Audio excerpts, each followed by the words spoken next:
ಬಸನಗೌಡ ದದ್ದಲ್, ಅರ್ಪಿತ್ ಮಾಪು.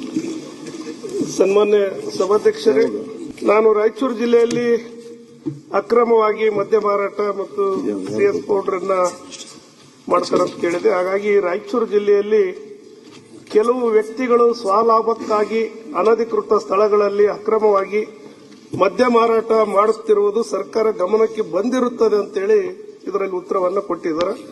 ಯಾರು ಆ ವ್ಯಕ್ತಿಗಳಂತೇಳಿ ಸನ್ಮಾನ್ಯ ಸಚಿವರಾದ್ರೂ ಯಾಕಂದ್ರೆ ಏನಾಗ್ತಾ ಇದೆ ಅಲ್ಲಿ ಗಡಿನಾಡು ನಮ್ದು ತೆಲಂಗಾಣ ಮತ್ತು ಆಂಧ್ರ ಎರಡು ಗಡಿನಾಡಿಗೆ ನನ್ನ ಗ್ರಾಮೀಣ ವಿಧಾನಸಭಾ ಕ್ಷೇತ್ರ ಇದೆ.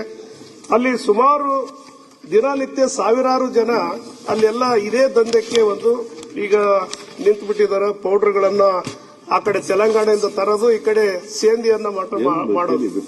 ಹಾಗಾಗಿ ಇಷ್ಟೊಂದು ದಾಖಲಾತಿಗಳು ಮತ್ತು ದಾಖಲೆಗಳು ಕೇಸ್ಗಳಾದ್ರೂ ಕೂಡ ಇಲ್ಲಿವರೆಗೂ ಕೂಡ ಅವ್ರಿಗೆ ಯಾವುದೇ ಪನಿಷ್ಮೆಂಟ್ಗಳಾಗಿಲ್ಲ ಮತ್ತು ಗಡಿಪಾರುಗಳು ಕೂಡ ಆಗಿಲ್ಲ. ಹಾಗಾಗಿ ಅವ್ರಿಗೆ ಯಾವುದು ಇವರು ಕ್ರಮಗಳನ್ನು ತೆಗೆದುಕೊಂಡ್ರು ಕೂಡ ಅಲ್ಲಿ ಯಾವುದು ತಡೆಗಟ್ಟಕ್ಕೆ ಆಗ್ತಾ ಇಲ್ಲ.